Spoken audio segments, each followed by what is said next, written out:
I am so excited to show you how I made this stunning stone look planter. I started by mixing concrete and scooping it into small plastic bags to create soft stones. I placed a large bucket down with a pipe in the center and stacked my bags all around it. Once it set, I removed the bucket and pipe, then painted the texture white for a clean, modern look. Next, I used a clever hack for my garden. I laid out egg cartons as perfect spacers for my tulip bulbs. I covered them with soil and water, and soon a vibrant row of colorful flowers bloomed. Want to grow fruit vertically? I grabbed a wooden pallet and attached black landscape fabric to the back and sides with a staple gun. I filled the gaps with rich soil and tucked in my strawberry plants. Before I knew it, I had a vertical wall of juicy red berries. Then I built a potato tower using stacked plastic crates.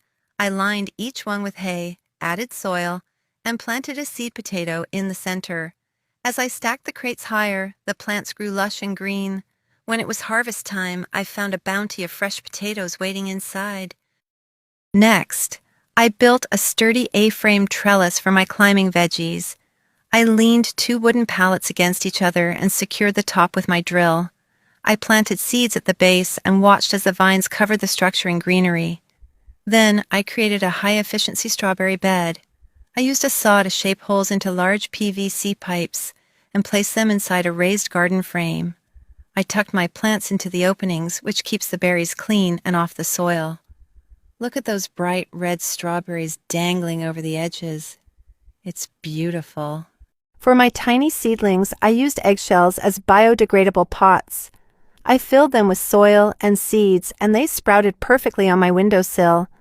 Then I repurposed old tires in the yard. I filled them with dirt and planted watermelon seeds. The vines spread beautifully, and soon I was harvesting massive, juicy watermelons from my lawn. Finally, I created a magical garden sculpture. I used a metal frame shaped like a whale and planted greenery inside. After careful shaping and adding seashells to the sand base, I had a breathtaking topiary that looks like it is swimming through the grass. I also love using teepees for my taller plants. I gathered long wooden poles and tied them together at the top to create a pyramid shape over my pots. I planted tomato seeds and watched as the vines climbed high, producing clusters of delicious cherry tomatoes.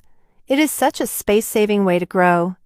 Next, I built a long trellis against a brick wall using a grid of bamboo poles. I planted beans at the base, and they quickly climbed up, creating a lush green screen. Soon, long red beans were dangling down, ready to be picked for a fresh and healthy